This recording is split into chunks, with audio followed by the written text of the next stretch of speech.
Carrie Cutler here, author of Math Positive Mindsets, Growing a Child's Mind Without Losing Yours. And today, Knox and I are reading this great book called Actual Size by Steve Jenkins. And it is a classic book. It's great for teaching about linear measurement. And there are lots of great illustrations in this book that are even fold-out style.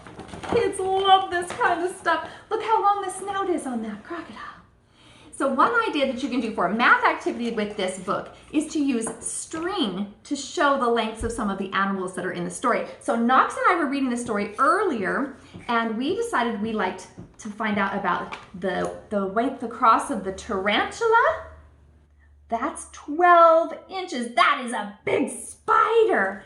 And we found out the length of the tongue of the giant anteater, and that was 24 inches. So after you've chosen 3 or 4 different animals and cut the strings the appropriate length, now Knox is going to tell us which one is longer.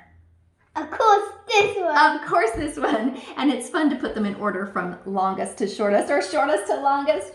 I hope you're having a great time building math positive mindsets with your kids. Thanks.